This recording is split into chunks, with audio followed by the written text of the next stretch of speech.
You're listening to Earth 894, a Marvel Cinematic Universe podcast. And, you know, sometimes it's okay to just be a podcast or just talk about Marvel. Just like in episode 6 of She-Hulk, it's just Jen. But this is not going to be just a normal episode for you to listen to. It's going to be a fantastic and special one for a number of reasons. The first time listen to Earth 894, glad to have you here. But make sure you follow us on all our socials, subscribe to us on all the platforms. Just check on the show notes later.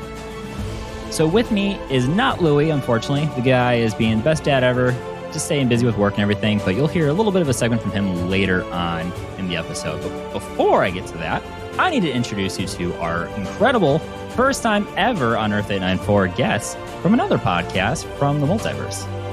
So kicking it off here, joining me from the Two Girls, One Multiverse podcast. I love that title so much. It's Megan and Sam. How's it going? Hey, Devin. Hey. I had a feeling you guys were going to do that, but I already opened mine. Sorry. It's all right. We're all together. Sorry. I got to shout out Cheers. I got to shout out another podcast.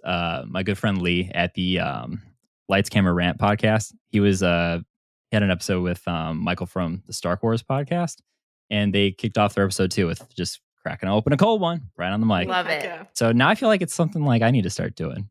But me and Louie, we don't drink, so that's why I highly suggest you guys start drinking. Well, we've almost made it 30 years without it, so. Dang. Okay, that's fair. That's fair. All good. How's it going, guys? Welcome to the show. Going Thanks for having great. us. Yeah. Thank you. Nice. So, kind of get an idea here. We usually like to open up things with this awesome little segment Louie and I call MCU for You. But just to kind of get ahead of ourselves before we get into all the fun discussion topics and everything, just tell the good folks, where can they actually find your podcast and how long have you guys been around for? Okay, Mhm. I go. Yeah, Sam, Okay. you go. Well, you can find us on Apple Podcasts, Spotify, Stitcher, wherever you get your podcasts. But we've been doing this now for about 6 months, but we've been longtime secret Marvel fans who had decided that there's got to be more girls out there who are just as into this as we are. So, Heck yeah. about 6 months ago, we decided to start a podcast, and here we are. Nice. That's awesome. And so I got to ask too, who does your graphics? Are one of you guys like a graphic designer? No, but we have an amazing person we found online. Her name's Julia, and she helped us kind of come up with Gotcha. our vibe and our graphics. So love her. She completely took what was in our brains and made it something real. Nice. Shout out to her. Yeah, because I love kind of like almost looks like that paper aesthetic, kind of like almost like a postcard kind of feel. Mm-hmm. So good. Thank I was you. kind of jealous. Yeah. I wish I was a graphic designer so bad because it would save me so Same. much time and money. Like outside of the podcast, just like my own stuff. And then I'm also in a band. So like all the stuff we have to pay for, woo! Mhm. Saves Oh, us a lot Oh of yeah, time. adds up so quickly. Would save up so much time. And money. Oh well, gotta spotlight the people. So awesome. So let me go ahead and here kick it off with MCU for You. This is the time where we like to talk about what's been marvelous for us. Have you read a comic book? Have you watched a show? Did you watch a movie? Or did you do something that just has to involve going to Target again and seeing what kind of costumes you could find for your dog? Let's kick it off here. MCU for you. I miss you, Louie. Aw. That's okay. I always feel bad because I usually make him go first all the time, no matter how many people we have on the show or who's on or whatever. I always make him go first. So it always feels like, sorry, if Louie's not here, someone's going to be picked first. That's a bummer. I wish Louie was here. All right. Let's kick it off with you, Megan. What's been MCU for you? Nice. Okay. Oh, MCU for me. I would say that I've gone a little off the MCU rails. Uh-oh. And That's okay. we've talked about this on our podcast. Really gonna go here right now? I have to because it's just my life right now. I'm going through it. Emotional ups and downs. So I decided to rewatch Grey's Anatomy, Ooh. which is, so parallel to the MCU. If you find a way to connect it before the episode's over, I'm sure it'll gonna make work on sense, that. right? I'm going to work on that for sure. Other than that, living in She-Hulk world, Mhm.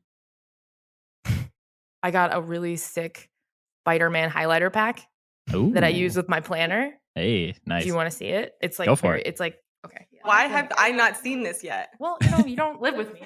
This is an Earth 894 exclusive here. We're going to see the incredible, amazing, might I add, Spider-Man highlighter pack. This Nice. is the Amazing Spider-Man highlighter pack. It is a translucent pack with a zip. I don't know if you can hear that. Is that an embroidered Spider-Man on the front? No, with a patch? it's like a sticker Oh, I in a see. sense. But Each highlighter, has sorry, I dropped it. They have little quotes on them, and the red says "Go Spidey." nice. One of the greens says "Swing on." Swing on. So thorough. Swing on. Swing on. The blue, which I highlight all my work things, says Spidey sense. Ooh, perfect for I work. love that. There's a ton more. I guess we'll just end on the pink, which is since 1962. Interesting. So that's my MCU for me. You know, I'd love to hear about you. that was perfect. Like you start off like, I don't know, there really wasn't anything. Just watching Grey's Anatomy, and then like, bam, bitch, look at this like highlighter pack. I Sorry for love this blue ear, but, stationery. No, it's amazing. Hey, good stationery is awesome. My girlfriend got me at this it was a store that she just, I don't even know what it was called, but I'm a huge Ted Lasso I definitely fan, know. Let her know that I definitely know what you're not talking about. I'm with her on it. right? And she got me this really cool Ted Lasso sticker that says "Believe" and everything, and has him just like on it. And so I'm going to slap it on the back of my base. That's amazing. Yeah, I have a Roy Kent mug, and it is exceptional. that's awesome. Where'd you find the Roy Kent mug? It was sent to me, actually. It was, I just got a random package one day, and it turned out it was from a friend of a friend who had heard that I loved Roy Kent. But it was like the best surprise ever, because I was like, who the hell sent me the most incredible Roy Kent mug ever? And on one side, it's like a cartoon of him, and on the other side, it's the chant. Oh. He's here. And He's Devin, there. I know you get He's it. every Like, fucking It's where. every fucking Yeah. where. Roy Kent is delicious. I think all three of us agree. AKA Hercules. Look at her tying that in. There you go. There you go. There you go. You know what? I really have been campaigning for him. I've said it on these episodes before, Love and Thunder. I wanted him to be Wolverine so bad. Bring that Roy Kent with the energy hair. to Wolverine and Logan.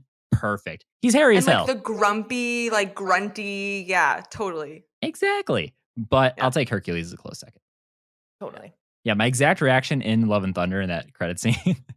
Because I would tell Louie, like, hey, I want this guy in here. I want him in here. And then he's like, I'm watching the show. Hey, he's that dude. And I go, yeah, fuck. It was like total, yeah, but damn it. But- We immediately did the chant. We did the chant, but I think like I was hitting you next to me. I was like, here he comes, here he comes, here he comes. Oh my God. And what was great is that I feel like the people around us were not as hardcore I fans. have no idea. So we were There it just is. like having this moment, and they're like, what in the fresh hell is going on with these girls? And yeah, it was wonderful. Did you guys know that he was like rumored at all, or he was going to make an appearance, or was that total shock to you too when he showed up? I knew that he was rumored. We had talked Mhm. about it, but I was not expecting him to show up at all. No. Wow. I don't know. Yeah, it was how- only till Zeus was talking about his son that we're like, wait, are we going to get this now? Yeah. And that's when we just started freaking out. I'm glad we got something like that because that definitely like got me more excited after that movie. Yeah. I guess to kind of get a feel for it. How did you feel about Love and Thunder? Do you rank it highly? Do you kind of feel mad about it? Where does it kind of sit within your rankings? For me, I would say it ranks under Ragnarok, but I think it's Mhm. better than Thor and Dark World. Yeah, everything is better than Thor and Dark World. Well, yeah. Well, No, the I'll- original Thor and then Dark World. Oh, We're not okay. big Dark World fans. I don't mind Dark World just to watch it. I get it that it's not a great movie. However, the only Trash. saving grace is that we trash everything. on it every episode. Oh man, the only thing good about it is like every time Loki's on screen, he steals the scene.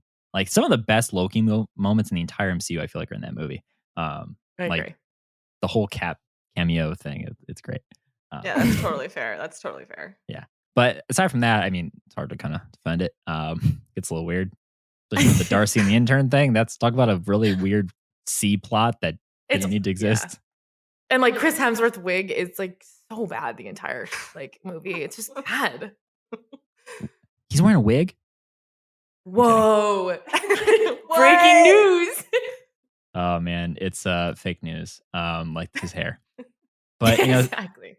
if I would honestly rank Thor, this sounds so terrible, but I would rank Thor higher with like I give it like like 1 point above. If they didn't dye his damn eyebrows, because he looks like Yes! so weird. Totally. Absolutely. It's too different from what he actually looks like in real life that it's Mhm. distracting. Yeah, and I swear I found it before that Feige went on record saying like one of his earliest mistakes and regrets in the MCU was like having Chris Hemsworth dye his eyebrows, which I think is hilarious. Like Feige, we trust, love the guy to death. He has earned Right. all like credibility and authority, right? For him to say something Yeah. like, "Yeah, what do you regret like in all your decisions?" I really fucking hated his eyebrows. I don't know what we were thinking. Like that's great. Bad call. Yeah, talk about taking ownership for something. That's great. Yeah. Also, before we get off the whole Hercules and Roy Kent tangent, have you guys ever heard of Illuminidal candles? Yes. They're like the prayer candles, and then Yep. it's the like, yeah. So there's a Roy Kent one. I'll send you a link for it. But I was like, I wonder if they have it because I got a. This is another little side tangent. It's gonna be like this all night, I promise. I want that to stand vigil next to my bed every night. So Here you go, I please just send the sent it. link. Yep. Thank you. So me and Louie, I took him to his first ever convention by us, like several months ago in the summer, and I saw on like the Expo's Instagram story there was someone standing by like the Illuminidal candles like exhibitor spot, and I was like, oh my god, I got to get this. And we walked around for 2.5 hours, could not find the damn booth, and then realized literally it was in the front, and we walked past it every fucking time because I was too like, oh my god, it's got to be over here. We were at the point where we were literally screenshotting the story because the aisle number was like somewhat cropped behind another booth. That we're trying to say, okay, is this an 8 or is this a 9? And we're like having to like look around what's possible, right?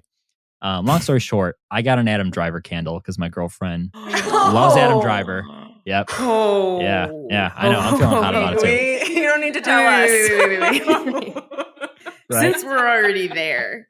I mean, it's just, yeah. Wow. I need to take a minute, collect myself. Wait, is it in SNL and he's like, Matt straight up sucks. Yeah. Do you remember that? I'm Kylo Matt. Ren is I'm a a radar punk. technician. That's one of the best shorts or like so skits I've good. done in years. Really, I mean, big Adam Driver fans over We here. need Adam so. Driver in the MCU. Who would you cast him as? I was gonna ask you that, Devin. Ooh. Okay, I'll go first if you want to think about Okay, it. good. I would honestly like to see him as Ghost Rider. Whoa. I love that. Yeah. That is a panty dropper. I was thinking like a Magneto, but that's just because I'm just like very hard. I'm like, Magneto. I need the Hmm. X-Men, so I'm not gonna sleep tonight. but I love the Ghost Rider. I like that a lot better. The Magneto could be funny though because wearing the helmet. I feel like it's just because the guy's got a big nose. It would just be like, He does. He has It's a like, huge nose. But like, hello. imagine Yeah. what that thing do. The be profile great. would be. Oh man, awesome. So yeah, that was what I wanted to talk about. So Sam, I think it's your turn. What's been MCU for you? MCU for me, I'm real deep into spooky season right now, and Hell so yeah. I am all about Werewolf by Night. Ooh, nice. I've got a countdown. I'm ready for it. So I've just been excited. So what's got you so pumped about Werewolf by Night? So the trailer that they released Mhm. is like all of the classic like 1930s, 1940s horror style is just something that we haven't seen it at all. Mhm. And the fact that the MCU is going to adopt it and use it and to such a larger audience than just like film nerds who wouldn't, necessarily, immediately understand the, heritage of it Mhm. or origins. And I'm thrilled. It's like they're throwing it back to the origins of filmmaking and, monster storytelling, and the fact that they've got like funding to do this and it's going to be its own special and possibly its own series. Mhm. I love it. I just love the I'm just excited about it. Nice. Hell yeah.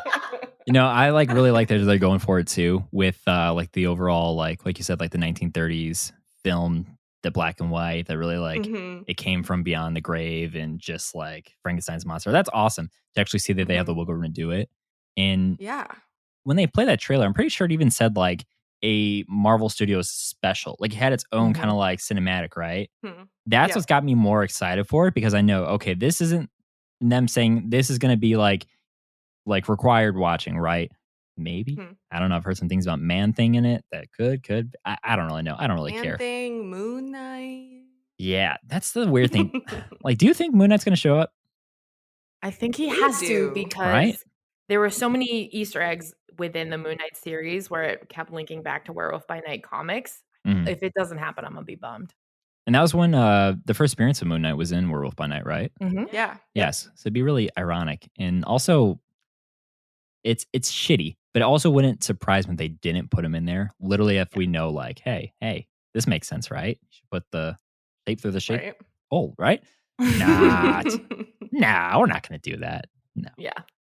Awesome. Yeah, that do you remember when it comes out? I totally forgot October when. 7th. Ooh, it's actually that's faster than I thought. It's coming so quick. Like kind of like next week-ish. Well, hey, if you guys want to come back on and talk about it, perfect. Hell yeah. Prime spot. It's yours. Oh. Do it. Because you guys are the only ones I know who are probably the most excited that I've met and talked to for Werewolf by Night. But also, I think a lot of it's just people don't really know what to expect or what to be excited for. Because originally, I literally swear by that I heard like leaks and stuff on Reddit saying that it was animated. And then when I saw the trailer, I was like, whoa, this is not animated like at all. So I was like, okay, they're putting some money behind this. It's going to be good. Yeah. Yeah. And I was reading earlier today that some people who have been able to see it have said that it's a lot darker and that they're ranking it like above Moon Knight. So I'm hopeful. Yeah, and that's what we were missing from Moon Knight was that like dark aspect where it just goes a little bit over. And all of those scenes in Moon Knight kind of got scrambled and cut. So that's where like Louie and I usually kind of like butt heads a little bit because, and it's a very fair criticism. He said the best parts of Moon Knight are the parts that they never show. Is when he like goes full on Jake Lockley. I'm going to kill every motherfucker in sight, right? And Hell it's yeah. like, oh, whoa! Especially in the final episode, he goes and does it. It's like a Hail Mary. It's like, oh, Deus Ex Machina. But I get it, right? I get it. I feel like it actually was well done. However, if you do the same trick almost every other episode, it's like, oh wow, I guess I'm not going to see again unless they go back. So I get that piece, but I also do hope, like what you just said, if people really saying it's darker than that, then nice. Were you guys fans like Daredevil, especially on Netflix or any of like the Netflix Marvel shows? No, Daredevil, Punisher, Jessica Jones. I never watched any of those, but my brother actually just got me into Daredevil. So I think I'm on episode 3 and I'm obsessed with it. Daredevil's so good. It's so good. Yeah. I tried to watch Jessica Jones and I was too scared. I know that one's pretty dark. Like it's super spooky. I haven't seen Jessica Jones yet. The only ones I've actually watched were Luke Cage season 1, and then my girlfriend and I just finally finished season 3 of Daredevil. It took us forever. Louie literally was pandering me like, dude, you gotta watch it. Just fucking watch Daredevil. And he was so right. So many episodes. So, yeah, but like, because like my issue is like, when we watch Marvel movies, right? It's movies. It's a couple hours. And then you watch whatever phase and you get to know, okay, this is all you need to watch the Avengers team up movie, right? But then you got to multiply that by like 8 or 12 episodes, and each one is literally an hour just to know what happened in like the Defender series on Netflix. That's where it lost me. I'm like, I'm not going to watch Iron Fist. I don't even want to watch that show. Like, I tried to jump into the first episode of season 2 of Luke Cage right after I finished the first one. And there's a huge like plot difference, and like one character is like completely different. I'm like, what the fuck happened? And like, I had to like go back and watch everything. I was like, I don't want to do this, and I just quit. That was like 5 years ago. No joke. Forget this. I'm out of here. But Daredevil gets really dark. That's why I was like, okay, if they're gonna do some dark stuff in Moon Knight and now Werewolf by Night, I think they could prepare us to hopefully bring that like Netflix kind of darkness back a little bit in Daredevil, because it'd be like, you'll see later on in the show, but it'd be like, okay, if he's very watered down compared to what happens, especially with Fisk and everything, like, woo, it's gonna be, reason why I guess it's called Born Again, but hopefully for good reasons. Yeah. That's awesome.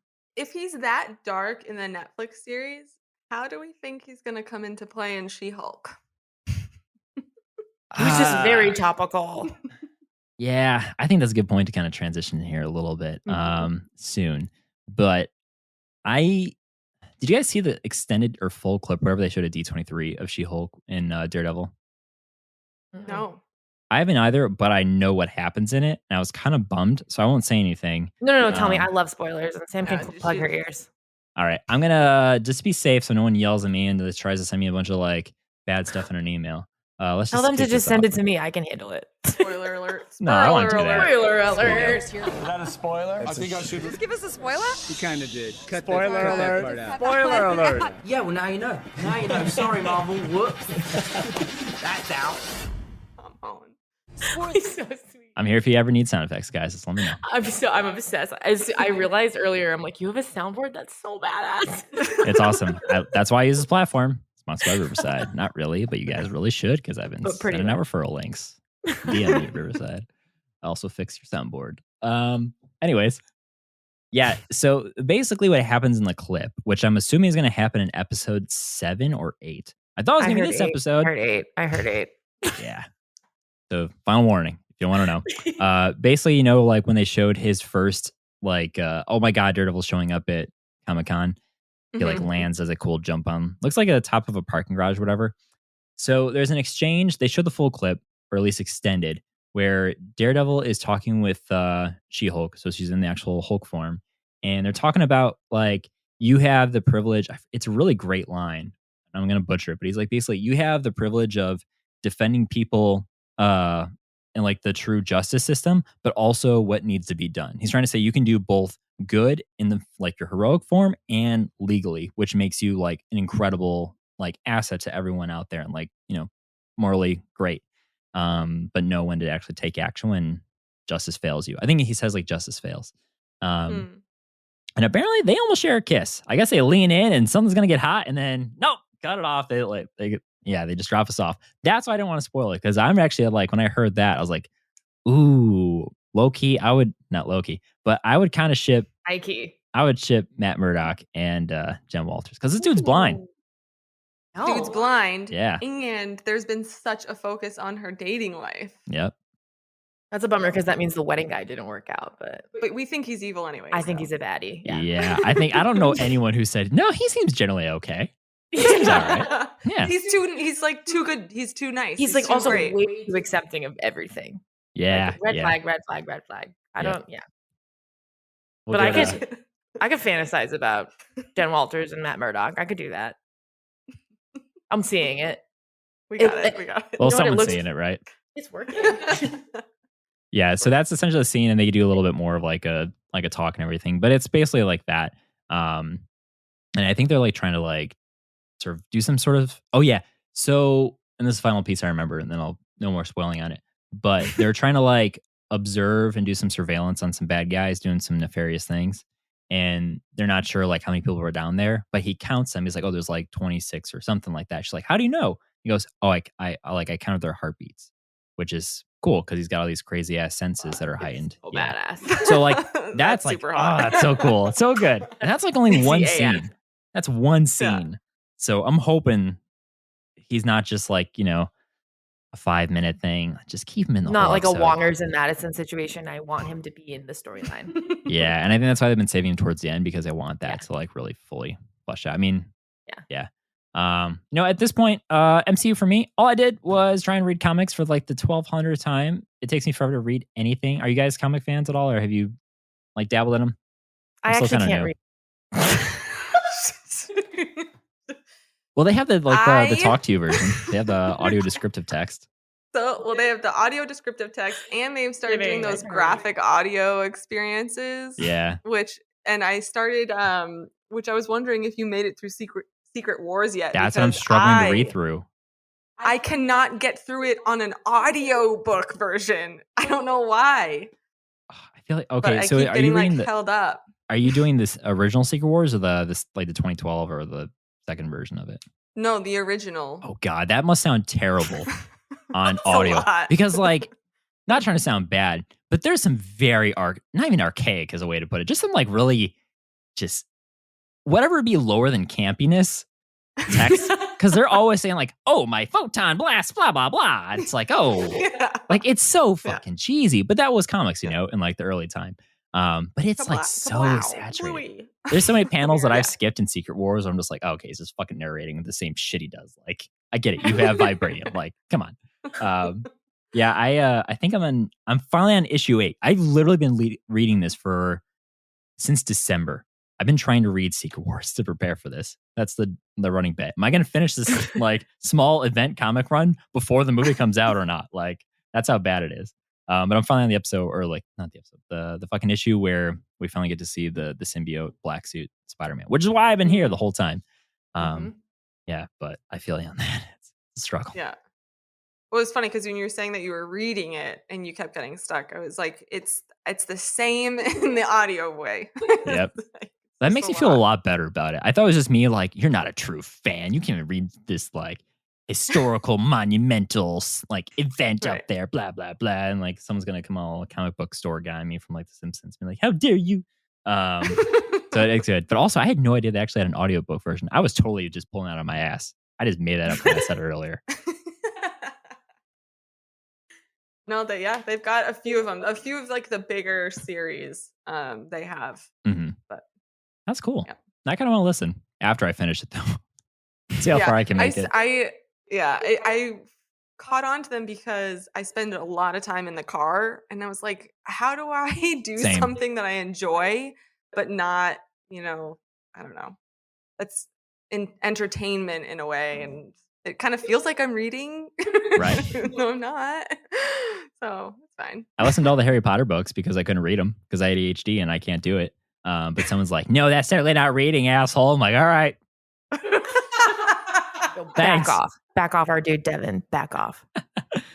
I don't know. Also, the audio Harry Potter books are so good. They are very good. The accent is so good. Oh, dude, I forget the like performer's name, but he's like, he won like what is it, an Academy Award for it? What's the Nobel Prize reading? Nobel Prize. No, it's not a Nobel Prize. Even better. You can win one of those big awards for it, and he won it for that. That's wild. Good on him. No, good on you. We love audiobooks. Audiobooks are good. My girlfriend is the reader. She can read more. She's read more books in 1 month, and like since we've been dating, than I have in my entire life. I'll happily say it, and that includes books I had to read for class. Wait, but comics count. Yeah, but this is like I'm still like years behind her. Volumes, you'd say. Volumes. But in audio form, as a musician, I like when I get my Spotify like end of year rap, all it is just like the like film scores and lo-fi because it's like my concentration music. 99% of the time I just listen to podcasts and it tells me like the ungodly hundreds and thousands of hours I listen, and it's like, what are you even doing, dude? But I too travel and drive a lot, so it makes time go by faster. Wow, I feel like a fucking dumbass because if you were to look at my Spotify playlist at the end of the year, it's going to be Young Gravy. Hey, no shame. No Fine, shame. I'm going through some stuff, I don't have time to listen to intellectual things. I'll throw one out there too. I tried to campaign that I failed miserably to get my band to cover Lindsay Lohan Rumors. And they thought the moment I said Lindsay Lohan, they're like, Devin, shut the fuck up. Before I even said the song name. I was like, no, that would just hit so hard. That would hit so hard. That would have been so good. It writes itself, right? It's literally just like that trending on TikTok in a second. That's all I gotta do. That's all it is. Yep. Maybe go for Paris Hilton next time. Stars Are Blind. Yes, exactly. We're just watching the Bling Ring like docuseries that's on Netflix or Hulu or whatever. So it's like perfect. We're always having. There you go. Like Kevin Feige says, it's all connected. So I think let's talk about She-Hulk. Oh yeah. This might be the longest tangent I've had before actually diving into the main discussion. So props on you guys. Thank you. We're gifted at that. We're here to party. We're here to party. Oh, one last thing I was going to say. I forgot. You should do. I'm not condoning this because I don't drink. However, I think this would be hilarious. If you came up with a drinking game to help you get through those comics, that would be funny. That'd be smart. I don't know what it'd be or how you'd do it or how you'd survive. But okay. Might make it a little interesting. I'm into it. And then there's your TikTok content, right? Bam. Perfect. Alrighty. So we are now at episode 6 out of 9 total episodes for She-Hulk, which feels like it's going by fast. Personally, I gotta say, it just Yes. like, I just want to get like a feel for it. So we've gotten all like tons of cameos. We've gotten some cool parts of Hulk and some mysteries and everything. But now we're just like, where are we actually at? Where do you guys kind of fit in with the show? Do you like it? Are you enjoying it? Do you like grievances? Where do you, like? Let's get a feel for your opinion on the show so far. Do you want me to go first? I'm gonna go first because I know where you're going. Love it. I'm gonna say I needed to adjust my expectations because I thought it was going to be one of those like larger stories. And as soon as I kind of really understood that it's a sitcom, it's a little bit of a procedural, and it's a little bit more low key, then I started to really enjoy it. But at first I was really lost because I felt like they were having a hard time figuring out the tone and the pacing, and it was a comedy, but it was a lawyer show. But ever since, I'd say honestly, this past episode was probably my favorite, and I felt like it finally kind of hit its stride in a way. Just with tying in certain plot lines and characters too. Interesting. So this is your favorite episode so far. Yeah. Yep. So you would agree. So why would you say you think it, aside from what you just mentioned, what really like cements this as your favorite episode of the series so far? I would say, I mean, honestly, I don't even think it has a lot to do with She-Hulk. I think it has a lot to do with the surrounding characters. I think Nikki like hits her stride, and we finally like really get Nikki. And I'm like, oh, that's one of my best friends. I know exactly who that is. She's wonderful. She's a little crazy, but she gets shit done. And I love the way that they handled that whole Mr. Immortal stuff. Yeah, like that was hilarious to me. I thought he was a great character. The Jen and the whole wedding and Titania stuff was. I'm still a little bit on the fence with Titania. Like, I'm not exactly understanding why she has like. Is it just because of that one courtroom incident? I don't believe it. So, I still have some questions around that. I think the introduction of this love interest is too good to be true. So it's alluding to something that's larger that's going on in the background that we have only had that like one glimpse when Jen got like sort of, what's that called? Attacked, but like, it's not, whatever. Yeah. So, and then to have that like one short scene where they closed out the episode of, they're coming up with, what is it, vibranium needles or something? Yeah. To penetrate her skin. So that to me makes me want to watch the next episode because it's like, okay, who are these guys? Is this dude that's supposedly into her actually into her, or what's going on? So yeah. Nice. Also the like stuff around the wedding, I was like, I've been a maid of honor 3 times and that shit is so it like fucking sucks, and it was spot on. We were laughing actually because we rewatched the episode, and like when she opens the envelope and the glitter falls out. That was one of my notes. Yeah, that's happened to all of us. Nightmare. Fucking nightmare. That was not only did she do that in the envelope, she did it in the whole fucking box too. She did 2 forms of glitter. Never coming out of that goddamn rug. I swear to God. That was one of my rules when I worked at Student Life in my undergrad. In our conference room, any event in there, Director of Student Life said, absolutely no glitter. That was like, oh, so you were a fun sucker. Because it's just like, no glitter, nothing. No. Because no one's getting that out. It's just, it's not acceptable. Right. How about you, Megan? How do you weigh in on the series so far? All right. Let's get real. I still think, I will say, I agree with Sam fully. We watched this episode together 2 times, and I really think we're finally getting that forward motion. I don't think the CGI looked too bad this go on episode 6. However, the series in general, I just can't get behind the CGI. I think it's bullshit. It doesn't look like, it just looks like a shitty Shrek. And I love that they called that out the last episode when Titania calls her Shrek. I'm like, that's exactly what she looks like, but worse. And Shrek is canon. Mind you, Shrek is actually canon in MCU now.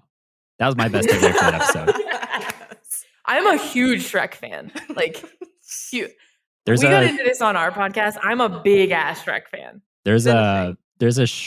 I'm not even kidding you. Look it up if you don't believe me. There's a Shrek rave in Chicago in the end of October. It's at the Bottom Lounge. It's a venue like my band's played plenty of times. But yeah, wait. Yeah, it's a thing. It's a thing, and it travels.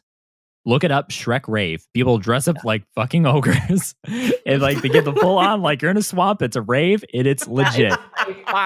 Funnier thing, I gotta check. But we were joking about it because my girlfriend was like, "Oh my god, we should actually go because this sounds absolutely hilarious." But I think it sold out like 3 weeks ago, and the cap on that venue is 700. That makes no. I get that you guys are shocked, but that makes total sense to me. Honestly, it does make sense. And there was a pop-up bar that had a Shrek pop-up bar for a while. They had the full-on onion carriage, like they built to scale inside. They had all this crazy stuff. Dragon was behind the bar. It was cool.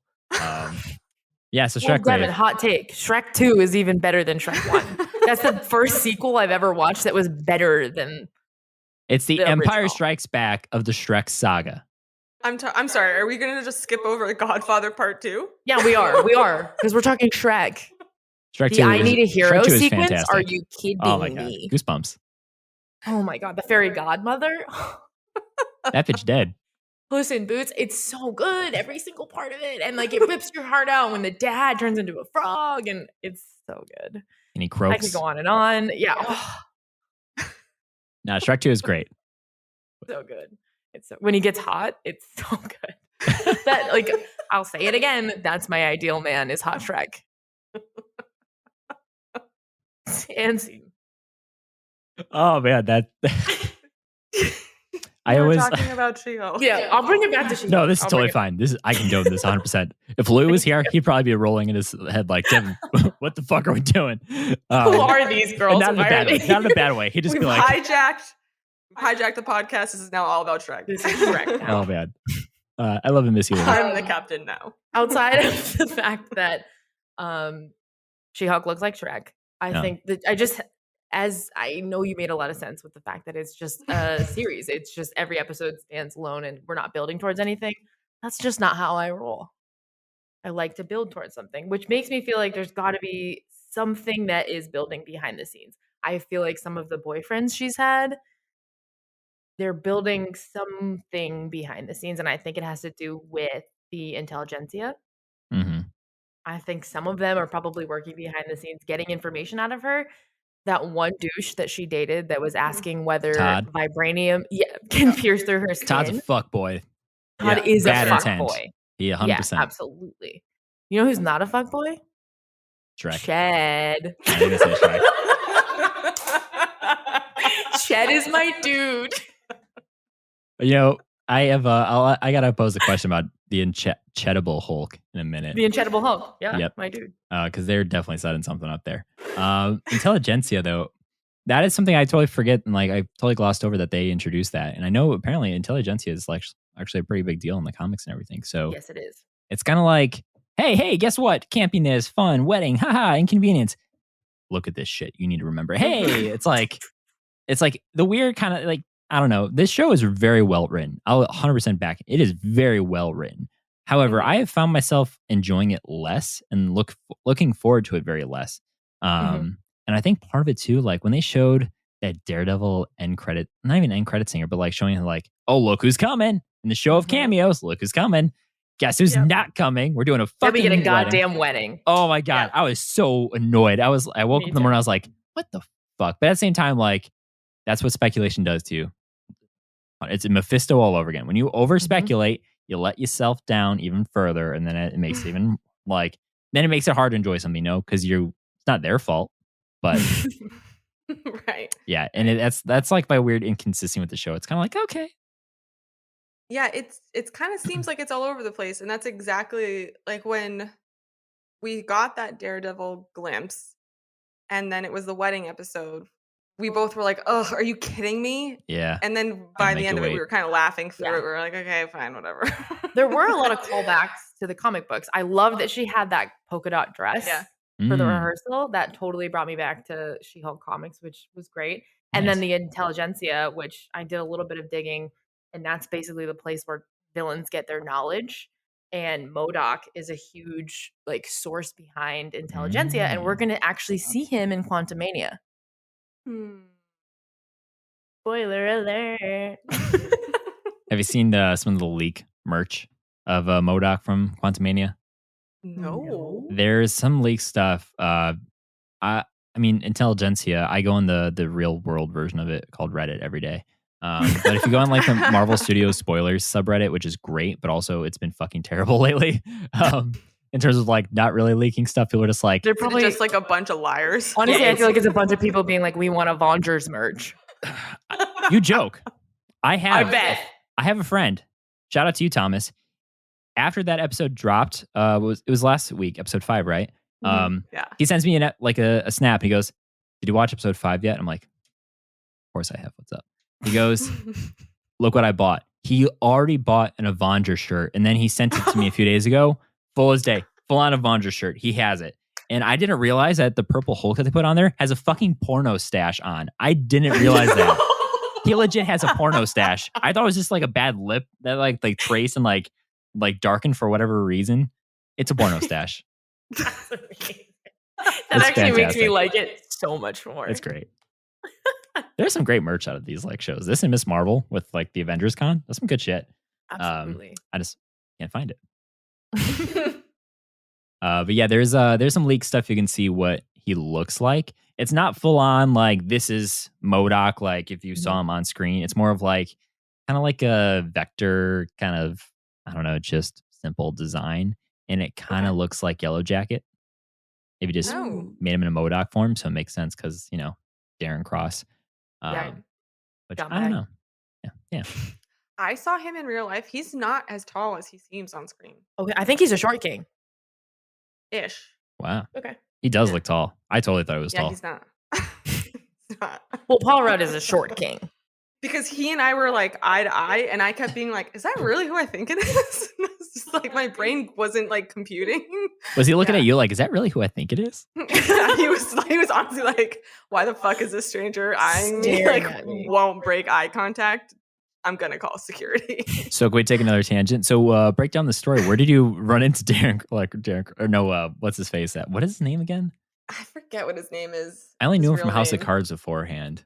Exactly. No, I just walked by him in New York City.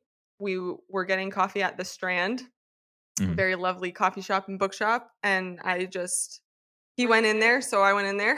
And I just stared at him. Corey I never Stoll, said that's hi. Yes, exactly. And he was wearing like a skull cap and his earbuds, and he got his coffee and then he left. Nice. Amazing. That's it. I had a Have radio fun. in high school. My radio supervisor, because my high school had a radio station. That's why I say that. He was telling me like, "Oh yeah, I was at the Apple store one day, and I was like walking out of the store, like looking down, and I bumped into someone. I was like about to look at him, like, the fuck is wrong with you?" And then I realized I'm looking at Christian Bale because it's when they were filming Dark What? Knight. And he was like, "Oh my god, and he goes, "Yeah, mate." And then he was like, "I'm so sorry." And he was like, "Oh, it's okay." And then he just walked off. He's like, "Holy shit, I was about to curse out Batman." That's incredible. Right? One of my favorite like celebrity run-in stories is a friend of mine tells us that he was at like In-N-Out Burger and ran into Bill Murray. Bill Murray turned around, took a fry off of his plate, dipped it in ketchup, ate it, and just said to him, "No one's ever going to believe you," and walked away. Good old Bill Murray. That's amazing. He has him and his brother own a Caddyshack, like restaurant bar that's like 20 minutes away from us. Never gone there. Really? But I know he's a big Chicago guy and everything. People see him at the Cubs games all the time. But I've never had a Bill Murray signing. Only tons and tons of people who have his like face as a window decal in their car. That's the only time I really see Bill Murray. That's amazing. Oh man. Someone we did see in this episode though, I don't really remember. You brought up Titania, Which I'm kind of glad he did because they were really framing her as to become like the main villain and everything. I know in the comics she's very obsessed with like Jen Walters and She-Hulk and everything and yada yada. So it makes sense. But she does really feel more like a gag kind of villain, or I don't even know if it's like worthy enough to give her the like title of villain. It's more just like I don't know. It feels like an annoying. I get like, Kardashian vibes from her. And she 100%. said she's pulled from like specific influencers for her performance, which she does great at, without a doubt. I love like the hair flips that she does. Yeah. It's like the yeah. Well, as soon as the fight got hard in the wedding and she gets her teeth knocked out, she's just out. So it makes me feel like she's really, she's not a villain. She's just annoying with superpowers. You guys have probably watched Powerpuff Girls, right? I mean, who hasn't? Oh yeah, Powerpuff Girls. Hell Yeah. yeah. Oh yeah. Bear with me. I'm Remember obviously the great one. The I forget the redhead girl who was always like Daddy and like just wanted to be a Powerpuff Girl so that bad. Like me. Oh man. But that's why I always get like, it reminds me of that, like just I want to be like you when I'm just gonna, without all the good stuff, I'm just like, I just wanted to want it. And that's what I always kind of think back to. So yeah, there's always a way to connect Powerpuff Girls back to the MCU. I've done it multiple times and I don't know how or why, and I should stop. I have a couple things I noticed in this episode. Go for it. That I want to just pose questions to you. Who's the fucking groom? Good point. Do you guys know that there's a theory that this was a complete setup? Ooh. The wedding? The whole thing? Yes. So the bride set it up. The reason, like, she asked Jen to not come as the Hulk. Why did she do that? So they could pokey poker? Damn. And why was Titania there? We never saw the groom. Why was Titania there? That, first of all, the bride's dog full blown gave me Alien from Men in Black vibes. Yeah. Oh, the pug and everything? Like, pug, yeah. My dad met the pug. The pug. He met the pug. The pug? My dad was working years, like, this is long ass time ago, but he was working at an airport and he would like see celebrities, rock stars, Oprah, all this shit all the time, like do like their private entrances and stuff. And one point he was just working one night and then this little dog comes off and it turns out, it's the actual pug. No way. Yeah. I was like, now that's a celebrity. That is a celeb sighting. Yep. That's beautiful. But interesting. I had totally not consider that. Like, I didn't even look for the groom because they didn't even show the ceremony, nothing. They only show the reception and like the pre-wedding and everything. But now that makes me kind of appreciate this episode a little bit more. There's something going on. There's something amiss. So I guess it makes more sense too, because doesn't it feel strange that literally she gets this invitation and then it seems like she's already at the wedding like the next day or like the following weekend, right? And she hadn't talked to this girl in years. Right. Like how no one will ever plan like it's like a shotgun wedding or something, just like spur of the like moment.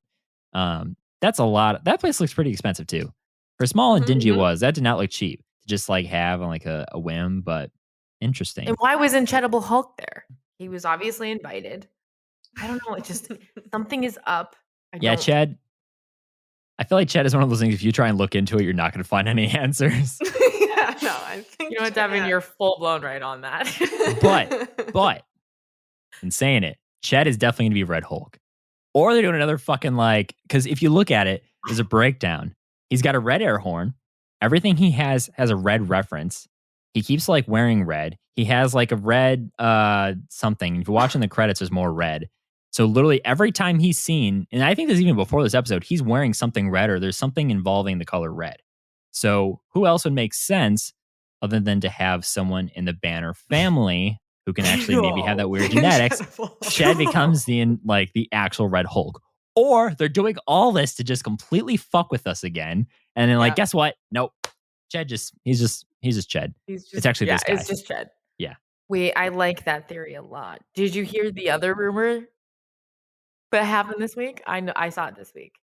Apparently, the leader of intelligentsia spoiler alert, gets Jen's blood, and her blood is going to be used to make new Hulks, which will be introduced in Captain America: New World Order. Yeah, I feel like the show is definitely setting up for New World Order. Totally. It like makes the most sense. Like the through line, if you're looking for it, this probably makes the most sense. Gotta happen. Because they even showed at D23 that I forget the actor's name, but basically, what was his name again? Mr. Green or whatever his name was in The Incredible Hulk, his code name. But he's like supposed to be the leader. Hey, kitty. So basically, he is gonna be like the main villain. And everything. Yeah. This is Trixie, Bellatrix for Trixie for short. Hi, she only got one eye. Oh my! What a gorgeous, gorgeous girl. She's awesome, but she's also a pain in my ass. She just wants to be involved. Oh, she jumps up on my chair all the time and everything. She's always trying to like steal stuff. I have somehow accidentally trained her to now wait for me to pick her up and put her on her table to eat her bowl. Trixie has the life I want. You know, it's okay because my girlfriend spoiled our dog. He's a mini Great Dane pit bull mix, and he gets bullied by the 11-pound one-eyed cat. Love that. But like he's spoiled where he should. like has to put a blanket down for him to sit on the couch, and he was a rescue too. So now it's like, oh, dude, you are soaking it up now. Yeah. Sorry for all the audio listeners out there. My cat showed up, and I just can't just ignore the Her name tail is that's Trixie. wavering in my Love head. her. She's awesome. We love her. So There's one more thing go for it. that Samantha leaked to me, so I'm gonna let you introduce them. Ooh. Why we think Bruce is off planet, Oh, which we also get in this episode. well. Wait, you Yeah, told me she about calls him, right? Yeah. Yeah, She and calls she's been him- trying to call him. Yeah. Yeah, and she says, "I've been looking for you," like blah blah blah blah blah blah blah blah blah. But also, the whole reason why they got in the car crash is because we had that ship show up from Sakaar, and so there's theories that Hulk is back on Sakaar because he has a son. Do you know that, Yes. Devin? Yes. We This talked is not about my- a little bit. Yeah. You know, I think it also kind of coincides. Don't quote me on this too, but like some other people I listen to who are like in California, they're in the scene, they're in the business, they know people who know people who know people who probably know the right people, maybe. But they're saying that I guess like the whole reason, you know, why we haven't had like an actual Hulk titled film is because Universal owns the rights and kind of like that Sony, Spider-Man, Marvel thing. And we already know how much of a headache that is. But I guess apparently Universal might be losing those rights soon. And that could be why we're finally setting up for what could be World War Hulk or something, which would be fucking awesome. I know Louie, he's like, best Hulk is Hulk from Avengers 2012, who just beats the living shit out of everything and punches like a Leviathan in the face. That is best Hulk, period. Well, I even love in what is it, the first episode? When Mark Ruffalo's like, I was a different person back then, literally. It's like those subtle, like, that is one of the best fourth wall breaks, period. That was awesome. Hands down, that was well done. And once again, like that shows how well this show is written. So like, give me more of that stuff. Yep. We have been kind of shitting on the fourth wall breaks on our podcast. It ebbs and flows, right? It feels like it's forced a lot. I feel like we need more wall breaks within an episode rather than like the one to maybe two. We usually get two, but what I think like what we landed on is that like it needs to be like more or like none at all. It feels like we're getting caught in this a little bit of like because by the time the second one comes around, it feels like off. It's like she's talking like at us, not with us. Yeah, and almost like, as if we forgot about it. So then we're like off guard when it happens again. I think I hear what you're saying. Yeah, because like the first time it can be really good, but then the second time it's like, was that really necessary? Could you have done a better spot or something better? Right. Right. I want her to be my buddy, my friend, and it just feels like she's talking at me. Yeah. Yeah. I would also really appreciate like a few like Jim Halpert and like eye looks at the camera like throughout. Like, to be like, that's why hey, I still think like when she's on the date with the dude who turns out to be very much like superficial than you prefer to be. Yeah, dickhead. When she has a thing where she's like looking what to do with the shirt that she spilled wine on, it's a fourth wall break. She doesn't say anything. She just looks at us like whatever, don't judge me, just tosses it. Perfect. That's like your Jim Halpert moment, right? That is perfect. That shit was hilarious and I love it. It was. Yeah, stuff like that is good. The subtlety, like, hey, are you really paying attention? Like, do you know someone's looking at you? Right. So going back to this guy we don't really trust, Mr. I believe his name is Josh Miller, which sounds like a fake name, right? Josh and Miller. Josh Miller. Are those really two first names, kind of? Yeah. And maybe not. 1.5. I don't know. Either way, don't trust him. You guys were saying like he seems like he's too good, he's too accepting, he doesn't seem right. And now that your theory you're posing about the whole wedding could have been staged, I did think, or I heard people talking a little bit about what if he's actually one of the guys from that wrecking crew? Because one of them, I think only one of them wears a mask, so we don't see him. So could it be this guy? But honestly, this guy doesn't look like a wrecking crew kind of person to me. He looks a little too cleaned up. He's a little uptight. Right. I wonder if he's the guy that like they sent in those wrecking crew guys and then they couldn't get it done. So he's like, fine, I'll just do it myself. Right. Just gets the gauntlet ready. Right? And he's like, puts on a charming smile. That's but funny. We know there has to be somebody at this wedding that is on the inside because they're tracking her via satellite. Like they have all these video images of her speaking to people at the wedding. I did find that kind of like Josh strange. Is a butthole. Hopefully the camera's not in his butthole because that's a totally different way to look at this episode. The motherfucker looks like he the dog. cameras in his Maybe there was a dog. The dog could have like the camera on it, or the eyes. Yeah. The robot dog. For the episode that I did not expect to have the most theory and like crazy speculation out of, it's definitely become the one with the most craziest theories and speculation out of. So now I'm actually starting to appreciate the episode a little more. I need to review it right now. I'm pulling up the episode 6 credits because now it's taking to make more of the pieces are kind of fitting in the puzzle, right?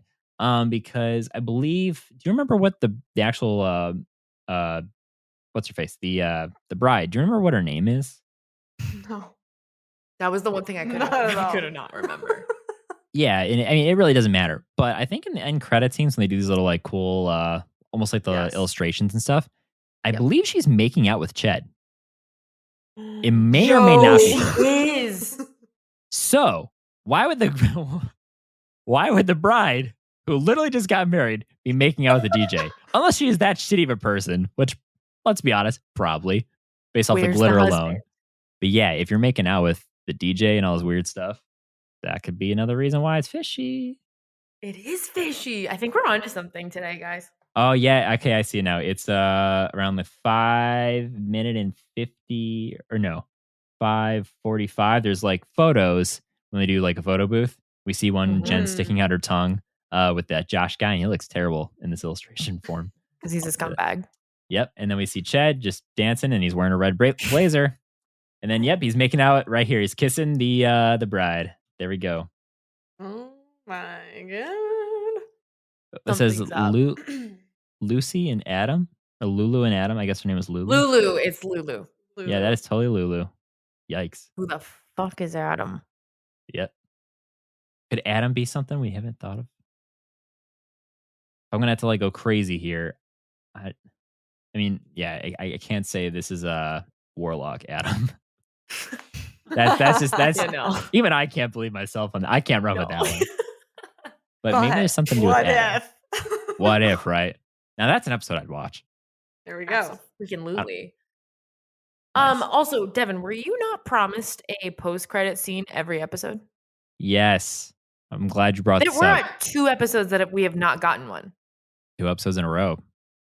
The only thing I can think of is that they're changing shit last minute. Well, did you guys hear about how episode 1 was originally supposed to be episode 8? What? Yeah, so everything... Yeah, this is why I'm so glad they changed it, or else this would have been an entirely different discussion. So everything showing her actual origin story last minute, they decided to recut and re-edit episode 1 to take all that stuff that they originally were going to place in episode 8, 9 episodes rather, to show you how she got her powers and explain everything. They put it at the very front, which was probably like a saving grace. Because if we went this far... That's also why the CGI was so bad. It was... There's a lot. I mean, also, they need to pay their people better. And like treat them better for real. I mean, literally the entire industry rests upon the shoulders of like poorly just treated animation CG artists to make stuff look good. And like push it back a month. I can wait. I'd rather wait for it for people to be paid well and not be under pressure and for things to actually look good and not like Shrek. Exactly. I really want to watch Shrek now. God damn it. It's so good. I want to watch it. I have like an itch and I want to scratch it. I miss Shrek. Shrek 2 is the best. Shrek is the best. Shrek 2 is the best, and they have the best soundtracks. That is true. They put Smash Mouth on the map. Is that the first one? Yeah, I know, but I'm just saying in general. Yeah, it was All-Star and everything, right? Oh, yeah. So, needless to say, there's a lot of crazy stuff going on in this episode. Sorry. No, it's totally fine. I mean, you're giving me a lot to run with here that I did not think we would be able to with. Going to Titania, how do you think she actually got her powers? You read the comics, so do you know how much or like how she got it in the comics too? Was it from Secret Invasion or Secret Wars?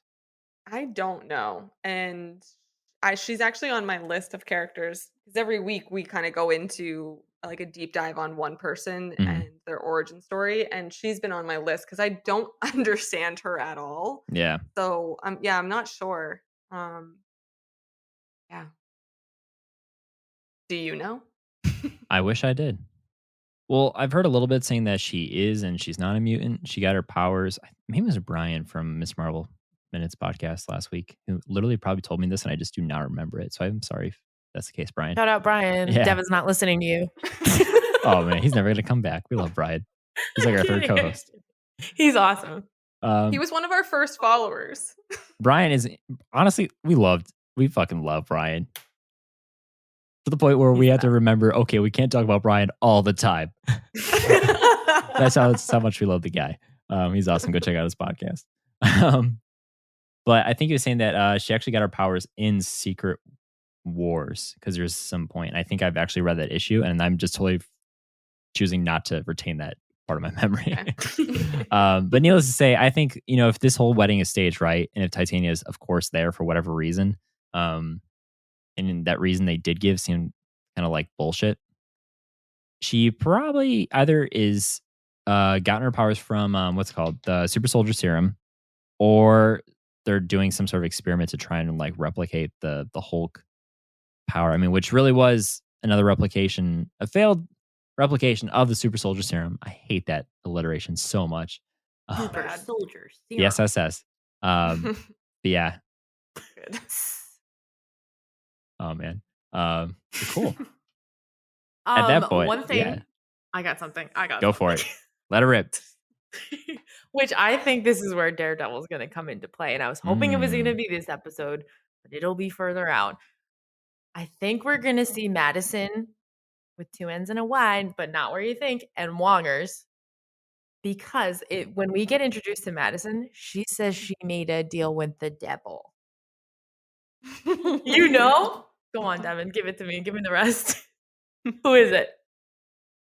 Give us Mephisto! I want Mephisto so bad. I don't care. I will say Mephisto confirmed to every fucking possibility there is. And that, like, literally that episode, I was like, that's literally the fucking devil. That is Mephisto. Please just fucking say it. So bad. Give me it. Yeah. And I think it's like so troll too. Well, not even troll, but it's like hilarious because it's trickery. If that's a word to describe it. But it's like there's a lot of just chaotic stuff being done. So if you're going to say, oh yeah, we just choose to actually show he's there and present by having this wild Madison character just like involved with everything, it makes so much sense.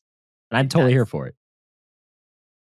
God, I hope we get But also, don't you think that it could, like, I think there are a lot of different iterations here because Deal with the Devil could be Daredevil. You also thought it could be Ghost Rider. And we've gotten a couple hints of Ghost Rider via posters. I think Ghost Rider got his powers from Mephisto. Or something, or maybe they're at one variant of the comic, right? Don't quote me on this. Because someone told me that. Whatever. I mean, did you guys watch Agents of S.H.I.E.L.D.? Sad. I'll get downvoted to history. Did you guys watch Agents of S.H.I.E.L.D. by chance? I watched the first season and then I fell off. I love Agents of S.H.I.E.L.D. so much. It's incredible. You need to finish the first season. It's so fucking good. Yeah. So good. I think this winter we're gonna have to power through all of those like Netflix, ABC series sort of. I would probably do the Netflix ones first because those actually seem to have a chance, aside from Daredevil that we know, to actually be full force into the MCU again. Agent Shield, probably not that much. But if you just want really good storytelling and great like episodes and you just want to binge something, Agent Shield all the way. But I bring it up because I think it's in season 4. A good chunk of that season involves Ghost Rider, and it's it's very well done, very well done. Yeah, and the CGI looks pretty good. I'll let you know. I like that. Yeah, CGI is pretty. Do you think we're gonna get Nick Cage or Ryan Gosling? Nick Cage or Ryan Gosling? I've heard rumors about Ryan Gosling being in talks with Marvel. I just don't remember who could potentially be. Who would you cast, or where would you put him in the MCU? On me. Ghost Rider, I can't be mad. That's hilarious. That's actually funny. Excuse my pause. Sometimes my jokes don't hit, but I think Ghost Rider would be sick because we talked about this with Drive. Like he just plays that like naughty, baddie, quiet guy. Reserved. Really well. Yeah. He's like doing the right thing, but he's not afraid to like bash somebody's skull in with a crowbar. And all for love. Bash my skull in. No. Damn. We do not condone violence on this podcast, but for this more metaphorical sense, it's okay. This is a Christian podcast. Perfect. But Nick Cage, I mean, so where would you put Nick Cage, given that he was Ghost Rider at one point, but I don't really know if anyone really likes that version of Ghost Rider, if at all. I can't remember. But I feel like because there are so many different like iterations of Ghost Rider that he could play like an older one who's as like a mentor or something just for like a scene as like a callback here or there, just as like a fun cameo. I wouldn't actually see him as any MCU character anymore. If we're talking multiverse, I could see him popping up because he just starred in a movie about himself. Like I could see him thinking that would be funny to be a different variant of Ghost Rider. He'd do it. Yeah. I think we're going to probably get all those fan service and fan casting, just multiverse castings in Secret Wars when it happens. Because it makes the most sense, like if they bring back all the Spider-Men, it can work. But even like if you bring back Chris Evans, but make him the Fantastic Four Johnny Storm. Exactly what I've been talking about. Right? Yeah. Like I think that's the place to do it because that's literally what it's like. Because it seems like you're going to be doing like the more recent Secret Wars where it's all incursion based.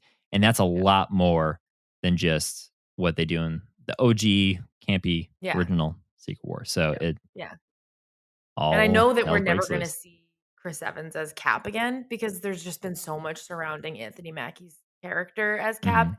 And I don't think they would ever want to just like dull that shine at all, which I fully fucking agree that Sam is Cap. So I feel like the only way to get Chris Evans back is to get him somewhere else. And we're down for that. Do you think we'll see him again in his old man form at some point? Old man Rogers? Like on his deathbed? I do. Oh, God. No, I don't know. How morbid. But I'm here for it. Because everyone keeps saying like, everyone's like, I thought he was on the moon. Could be. Could be. Old Cap is so fun to pretend to be. I don't think I do. I don't think I will. It's like, damn, dude. Yes, will. Fine. Yeah. I feel like, you're fucking kidding me? All this stuff we just went through, you're not going to tell me? Yeah. BS, man. Okay, I'm sorry, this is another tangent. Go for it. All ears. Do you think that's not Agent Carter? Shoot. I want to call her Maggie Carter. That's not her name. Peggy Carter? Peggy, thank you. Is that her in Loki in the background at the TVA? Do you know about this? What? Whoa, hold up, back up. So at the TVA. So is this we never talked about this. Loki season 1, okay. episode 1. Okay. He's getting processed at the TVA, in the background, there is, when he's like waiting in line in the queue, there is a woman in the back who is dressed exactly like Peggy Carter. And there's all of this chit chatter that because Cap like kind of changed his own timeline, that they got pruned in a way later on, or just in trouble with the TVA. Where do you see her? Because I'm at the part where he's like, he just took a ticket. Oh, by the way, I found out Luis. I don't know if you guys are fans of Luis. I fucking love Luis. I like Luis. Sounds dumb. Best line. I thought I had the sound clip for it. I don't think I do anymore. I need to add it. But I found out. I haven't used the soundboard in a minute. I know, but I also haven't organized it in a while. That's why they need to do ABC order. I've told them like 12 times. I find out Luis is confirmed to be back in season 2 of Loki, and I'm so here for it. I fucking love. I love him. Like, that's what's awesome. A fish? Like that's perfect. I don't know. I'm trying to find where she could be showing up, because if she's been there the whole time, I am stoked. That'd be amazing. Because they've been showing a lot of Captain Carter outside of, like What If. She's a huge role in it. She's gonna be back in a major episode of season 2 of What If, then Multiverse of Madness. So it's like, it feels like they're gonna keep her in. Was fucking terrible. Yeah. Wait. How do we feel about the Illuminati fight in Mom? I will stand by this. I still think it's fucking stupid that Mordo gets stuck in a little ditch. You're in the Illuminati. You're a sorcerer. I think he was a sorcerer supreme at that point, right? Yeah. Okay. I get it. Did he take his sling ring before he goes off? Doctor Strange took his sling ring, right? Okay, but still. Yeah, he did. You can't tell me you don't know any sort of magic outside of using that portal to just literally like get you out of that hallway. Or he was watching TV. He's like, you know what? On second thought, I'm going to wait till everyone goes. Because everyone's dead. I'm just going to wait when here. It clears out. This is a nice boulder, right? To quote Donkey. Yeah, I don't know. The more I like try. Sometimes Reed you're okay. Richards turns into spaghetti. I still think it's so stupid. You literally just watched Anson Mount like fucking what's his face? The Inhuman King, whatever. Professor X coming in on his bumper car. That X-Men 92 or whatever 90s like cartoon version did not translate well to literally, you're right. It looks like a bumper car, but worse. It's not good. Not good at all. But you literally just see this guy who can destroy you with a whisper. You should not have said that, dumbass. Literally just watch his head implode, essentially. Yep. So what do? You just reach out your arm. What are you going to do? Like, Playground Rules? Like, hey, what are you doing? Step off. Yeah. With it. What the fuck are you going to do? So, like, that's why I don't care. Like, okay, this dumbass gets shredded like a goddamn, like, string of cheese. Okay. Let it go. Fine with it. Yep. But I don't know. Aside from that, it's okay. I don't know. It's too rainy, in my opinion. That was a bummer of a movie. Yeah, but also I feel a lot of it was like speculation. It's like, okay, we're going to get Sony Multiverse. It's going to be madness, right? Well, if you call something Multiverse madness, don't make it like 3 things and you're only in 2 of them. Right. Wait, oh, well. Where is it? Since we talked about Love and Thunder this episode, Multiverse of Madness or Love and Thunder, which was better? I just rewatched. I was like making for this little like potluck we had at work a week ago. I was up till like 1 a.m. trying to make this like dip and everything. So I decided to just watch Love and Thunder while I was in the kitchen making it. Right. I will admit, I teared up at like 3 points in that movie that I didn't in the theater, and I'm like a crier. I will cry at School of Rock. I can do an entire episode on why School of Rock is one of the most like important movies for a millennial generation. Because of Jack Black and like that movie made me want to be a musician because of it. That movie's so good. It's so good. We just had to hunt down and buy it on DVD, like not Blu-ray, actual DVD. That's how committed we were to finding it for $4.99. But Love and Thunder, like it's a Taika movie, man. That movie is just weird. There's some stuff I don't agree with, but We got Roy Kent as Hercules. We did get some cool moments. It visually looks Christian incredible. Bale? I just wanted more Bale, man. I wanted more God. I I wanted know. more God. Or He Gore was doing the good, God though. butchering. Yeah. He was great in that movie. Yeah. But sometimes it gets emotional. But where does this sit for you two? Do you feel like Love and one's Thunder higher than the wins. other? Love and Yeah. Thunder? Yeah. I feel like that movie is Also, more yeah. rewatchable. Mm-hmm. Mhm. Yeah, and I hated the post-credit scenes for Mom.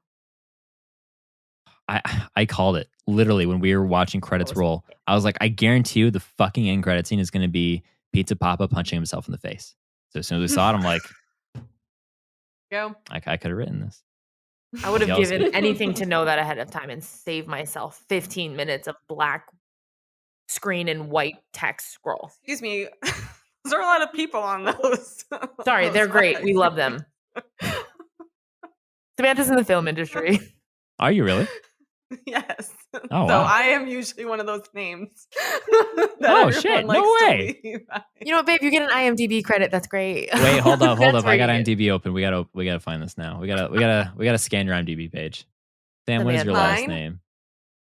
Mine If you would feel is comfortable not. sharing. My last name is Brindisi, but it's How? I'm sorry. How do you spell that? Sound it out, Devin. It's not going to sound good. Brindisi. But you're not gonna see my IMDb page is not up to. It's not up to date, and I also had a last name before. So a lot of my other credits are under that name, and so it gets like. Was your last name Raimi? I see a Sam Raimi No. here. Yes, it is. That's actually her last name. Yeah. I Actually, got a me, bone to I pick with wrote you, Raimi. Multiverse of Madness. Nah, it's all good. I am the writer and director of the original Spider-Man trilogy. Nice. Thank you for my childhood. You're welcome. Also, what the hell was that third one? I'm kidding. That wasn't his fault. He even said it wasn't his fault. I believe him. That's cool. I did a little bit of film industry work adjacent. The past company I worked for, we were software startup and everything, and we did the whole COVID protocols app for the Oscars this year. So, Oh, damn. yeah, Cool. it was. Was it though? Was it though? Kind of. Was it Nothing I could do. I got chewed out by some celebs. I will not name. But there were some I'll cool ones kill I got to them. help. I will kill them. Well, I can talk trash about celebs all day. yeah, I can't. I Who can't say sucked that. the most? You can say that. I could type Just it. mouth I can it. type. Mouth it. I'll type some. But also, I can't type and talk at the same time, or else I'm going to start typing when I'm talking, or I'm going to talk when I'm typing, and it's going to make absolute no sense, and then we're going to be in circles. Totally fair. Speaking of bringing stuff full circle here, so are there any final thoughts you have for this episode of She-Hulk, or I guess just even kind of where do you think it's going to end now that we have only 3 episodes left? I think we kind of know with the intelligentsia, there's going to be something big, some big culmination. I fully think that they're going to get her blood. Mm-hmm. I don't really know where Daredevil fits in, but I'm excited to figure out where. And I'm really hoping for another little Madison and Wongers cameo. And that's all I hope for this season is that we just get those 3 things. I can sign up for that. I honestly, Wongers and Madison doesn't bother me that much. It makes sense without having any reason to make sense. But I'm here for it. Watching Sopranos together, it was just that was the most relatable part of the show so far. And then when they were watching This Is Us and Wongers was just like this, I was like, I've never felt closer to anyone in my life. We talked about this. We talked with this on the guys from the Two Black Nerds podcast. We were talking about that episode and everything. And I posed the same question to you guys. When he's talking about Wong, he's like, "Oh, we have some leftover yak milk from the wedding." What wedding do you think he's talking about? Whoa. Strange and Clea? That was fast. He got over what's her face real fast. Damn. Yeah. I loved you in I will love you across any multiverse. Anyways. Yeah, bullshit. Ooh, hey girl, you wearing purple? I'm into it. Typical guy. Whose wedding? No. but I love that whole scene with Wong and Wongers and whatever. But I'm also like, Wong has been in the background of all these films. He keeps popping up in end credits. Like, he's up to something. But are they telling us that he's actually not, and he's just like binge watching The Sopranos? Because that's actually gonna like really piss me off. That's my dude, though. That would actually make me really happy. I will say this again because I had someone, we had Tom. I'm giving everyone a fucking shout out. This is becoming a cameo episode for every guest we've had on all our She-Hulk episodes. I think we've almost listed off everyone. Nice. Talk about meta. Tom from the Two Sides of the Story podcast. Go check them out. He gave me this idea that Louie like almost regretted. Like, why did you let Devin run with this? What if Wong is either A, a Skrull, so that's why he's around everywhere, or B, what if he's actually a variant of Kang the Conqueror? When we get Wang the Conqueror, it's all about the multiverse, right?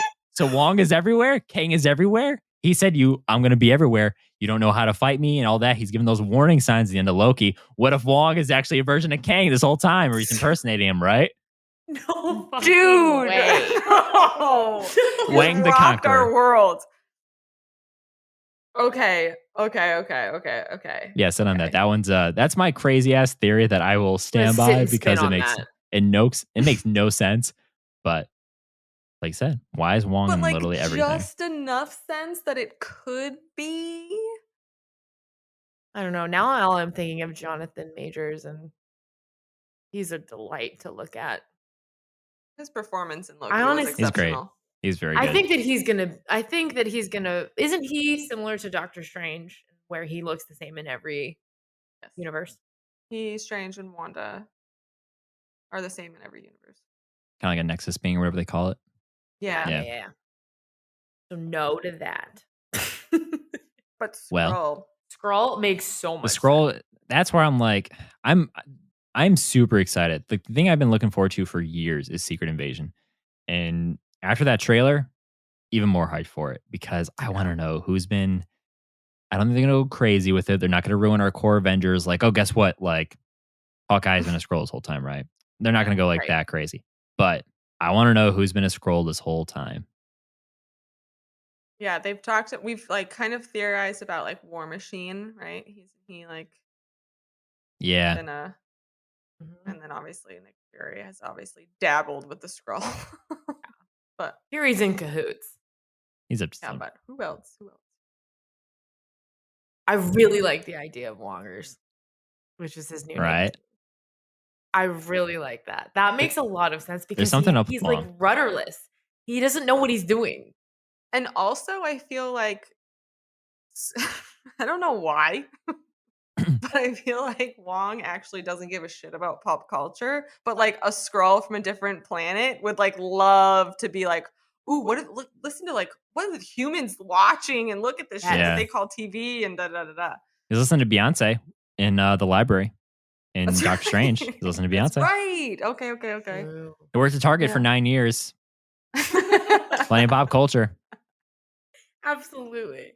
But also sometimes it feels weird though, because like the guy almost has like no sense of like when Jen has to explain how laws work to him. Like, okay, how do you not know what like you're not that far attached from reality, right? No, like, yeah.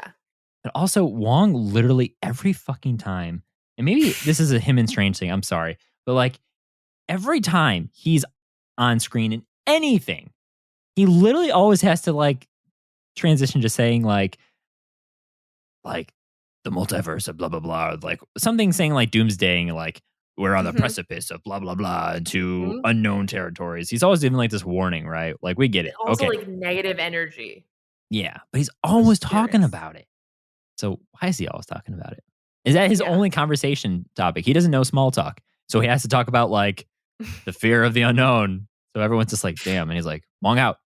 Or he sounds like a Capricorn. Oh my god, my girlfriend's a Capricorn, and the rest of my band. My brother's a Capricorn, and I love Capricorns. So same. This is a safe place for them, but they're very analytical. See you. The rest of my band, I found out, are Capricorns. I'm the only Whoa. Leo. What are you, a Leo? You're a I'm a Leo. Leo. Fire sign, my bro. I'm a Sagittarius. Sagittarius, I'm a what up? Gemini. Gemini, She's what got up? a billion ass personalities, and we don't trust her, but we do trust So you're saying you're a scroll too? her. She's a scroll. I might be. Uh-oh. Exactly. Oh, man. Well, Scroll, Sam, if that is your real name, because apparently you have 2 last names or something. Exactly. What's your take on the rest of She-Hulk? What do you think is going to final up with these last 3 episodes? I don't know where it's going to end or where we're headed towards. I would love Hulk to come back, and I would love Daredevil to be in the final 2 episodes, at least. I'm like waiting for him to show up. I think he's going to really ground the story. So, yeah, I mean, those are my hopes and dreams and aspirations for She-Hulk right now. Nice. It's a small ask, right? Right? I know. I also think it's fascinating too, because you both said you haven't actually watched Daredevil Netflix, right? You started it, Megan, but Sam, you haven't watched it at all. I watched the first 3 episodes.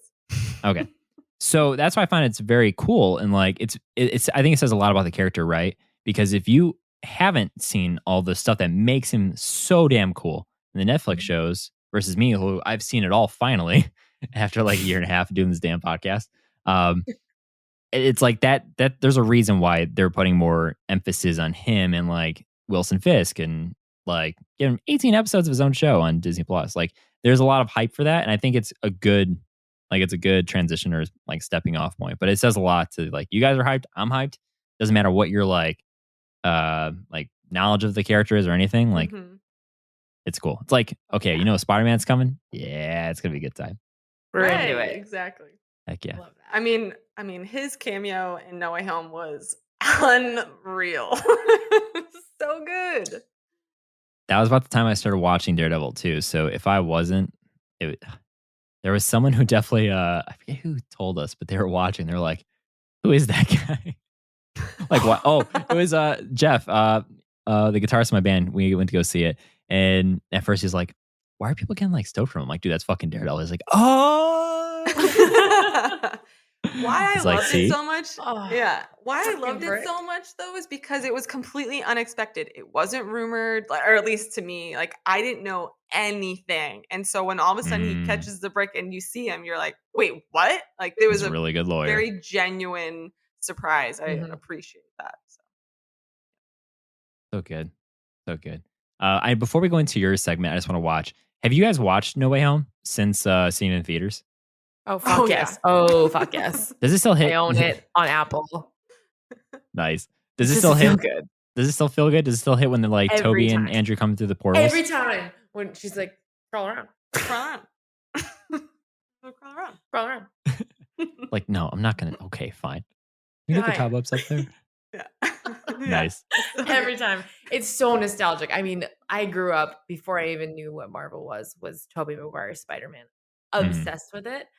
So I feel like that was just my childhood, and to see it all come together. I didn't even really care that much for Andrew Garfield's Spider-Man, but seeing it all together, that was everything. I honestly feel like that's got to be top 3 Marvel movies for me. Nice. Top 3. It's going to sit underneath Endgame, Infinity War, but it's up there. Pretty notable.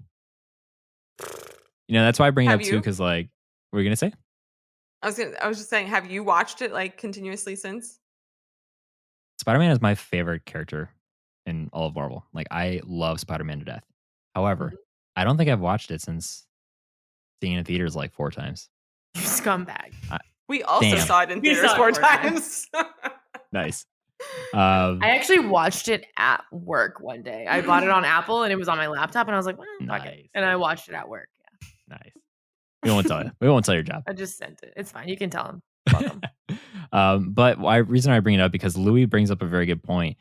So at the time when that movie came out, it was a month before, when Eternals came out in October, November. That's when his daughter was born. So him and his wife, we always go to the movies together as a group and everything, and our friends to go see the new Marvel movie that comes out. So they weren't able to go see Eternals, and then she was like, "Hey, it's fine. Go see Spider-Man with the guy. Like, you guys should go see this. Go do it." So she never got to see No Way Home until like it was at home, like literally at home. But he was like, it's just when I was watching it with like my wife, it just didn't hit as hard because when those moments of like the fans going absolutely batshit crazy, Totally. you don't get that at home. Mhm. Like you're like, oh wow, cool, but it's not the same feeling. It's not, and that's why like you got to see it. Totally agree with that. Yeah, so it's a good point. And that's why I really, really, really think, and I will say it every fucking time I can, they need to start releasing versions on Blu-ray and everything where instead of like, you get director's commentary, you get this, whatever, release a version where you record at whatever screening or a combination of screenings, record the crowd and have like a fan version you can watch where it's literally when you have like the theater reaction at the coolest points in the movie, you get that on home on like VOD. Do that and I will buy it for the rest of my fucking life. I'll use my life savings to buy those movies instead of having to go to YouTube and like get that feeling of like, I just want to go see Cap. Totally. Our movie was so good. When we saw the theater, first, like crowd, it was the girls next to me were just bawling. Aww. And it was making me cry. It was so good. People were like standing up. It was like, usually I find that stuff really annoying, but that is like part of what makes Marvel and these films so much fun to go see in a theater is like you are having a collective experience. And that was one of hands down the best experiences I've had at a movie theater ever. I would say like Endgame was similar, but by the fourth time watching No Way Home in theaters, we both took the note to like leave the theater to be like, yo, this is a great time. Like, we got that's so hyped. Nice. That's a cool person. Like, you should cheer for him. Nice. We helped like share that experience with people that were, 3 weeks out from the release, hadn't seen it yet, and they're like, "Oh, sick! Yeah, that is fun. Cool. We're all having fun here." Right? It's a good time. Enjoy yourself. Yeah. Like the end of the year, everyone's dying out here, and the world sucks right now. Just like enjoy the Spider-Man, right? Exactly. Good time. It's like just a bit of escapism, no biggie. Totally. Exactly. Nice. So you said you had a segment from your show you wanted to kind of like cap things off here. So Never I do. I will pass off the host and everything to you guys. Take it away. You, sir. This is Megan from Two Girls, One Multiverse. And what we do in every episode of our show is we do an MFK. Oh, shit. I don't think we've ever done this on our show. This is great. What MFK stands for is Marry, Fuck, Kill. I'm going to give you 3 options. The topic this week is, for your benefit, Devin, female-led heroes. You're going to tell me which one of these 3 you're going to marry, fuck, and kill. Can I ask real quick? Are you gonna put Princess Fiona in here because we've been talking so much Shrek, or no? Or is it only Marvel? I will not. But basically, her sister, She-Hulk, is in this one. Okay, fair enough. Close second, right? It's She-Hulk, Black Widow, and Wanda. Oh! You're gonna marry one, fuck one, kill one. I almost sense like a full redhead theme going here. Yeah, you're welcome. I'm also choosing my words wisely because I have no idea how this may eventually or ever possibly affect my life from a relationship in the future. Let's see here. It's all good fun. We all know Devin doesn't have a shot with any of these ladies, so it's fine. You know what? Someone had to say it. All okay. Good fun. So it's She-Hulk, Black Widow, or Wanda, right? Not or, it's marry, fuck, kill. 1 of 3. Each one of them needs to be assigned a task. Okay. Man, this is hard. Welcome to Two Girls, One Multiverse. We're your hosts. I'm Megan, not Sam. What up? Oh, man, I'm just trying to think. Okay, so Wanda. Well, okay, I'm going to go from this approach first. Let's talk about the Mary side. So marrying Jen, I think that's probably the safest bet. She's cool. She's down to earth. She's smart. She's powerful. And you know what? Pro-feminism. She could be powerful. I could be small spoon. It's okay. Totally down for it. Oh my God, little spoon? Love it. Right? Every guy wants to be cuddled. If they say they don't, then they're fucking lying. And they're insecure. Exactly. Marrying Black Widow. So Natasha Romanoff. That'd be a tough one. Trust issues alone. I think there's a sense of loyalty, but also there's a sense of you wake up on the side, it's going to be like another note like, God damn it, she's leaving again for something. And then she's like, hey, guess I'm actually back. But you never know, because one day she doesn't come back, right? And then you're throwing a fucking bench into a lake. Who goes knows where, whatever. So I don't know. That would be a really hard one to have like good trust. Wanda. Wanda's great. We've seen what married life is kind of like with her. Amazing. And I love WandaVision. That's my favorite MCU show. WandaVision is incredible.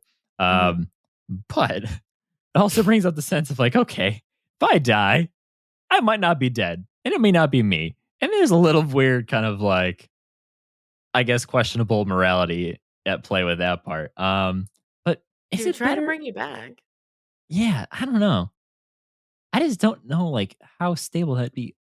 It feels like the only non-stable version of Wanda really was 616. 838 seems she was totally fine. She was okay, not a threat. And then she gets possessed by ours. And then she's like, kill mode, destroy everyone. And she goes back like, oh, where are my kids at?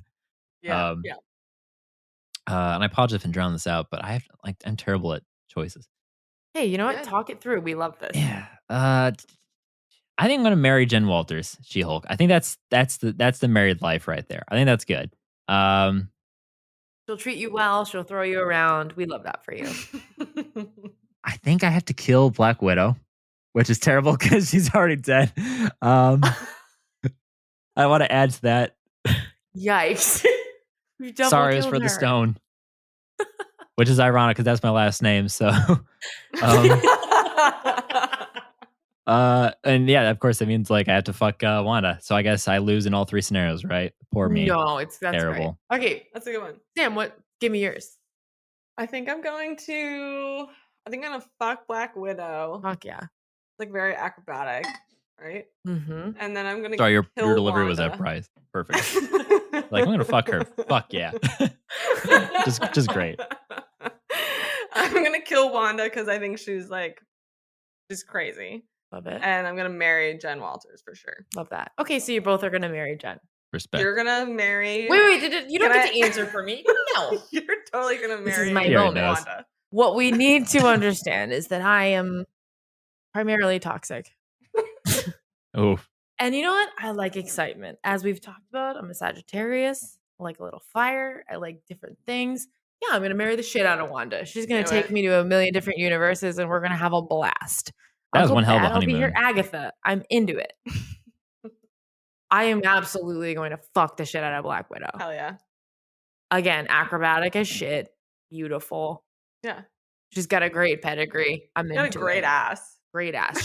She's a poser. Like we love that. Like the little head poser. We're into it, yeah. And then Jen is fucking annoying. So yeah, I'm gonna kill her. Damn. She looks like Shrek, but not Shrek. And I want the real Shrek. So no thank you. I don't need bootleg Shrek. Did you see the Titania Twitter account?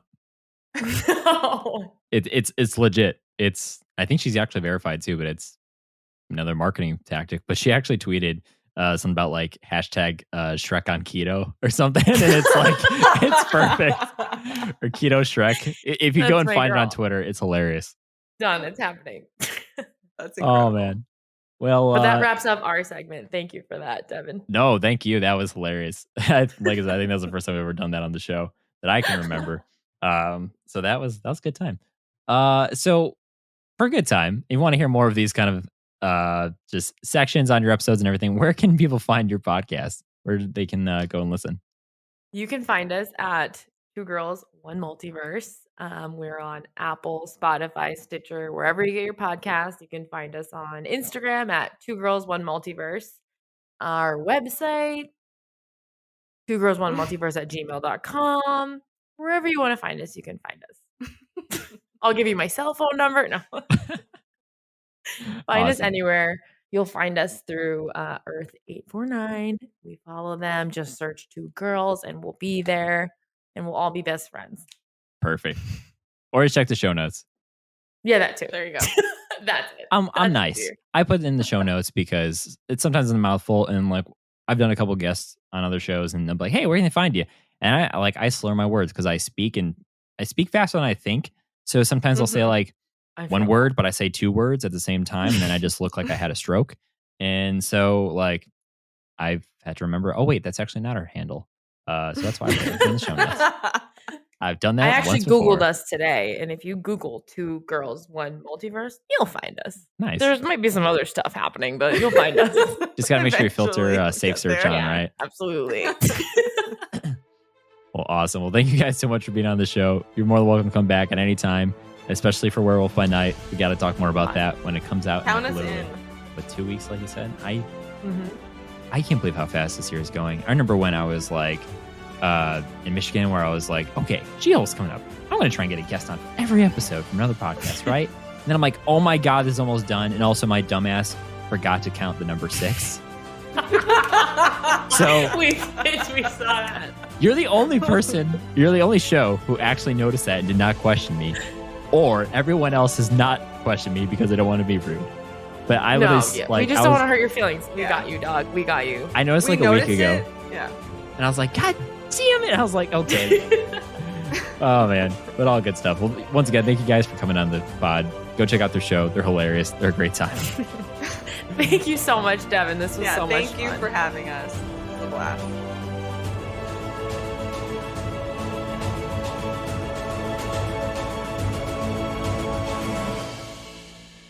I'll say it again. That's my ideal man is Hot Shrek.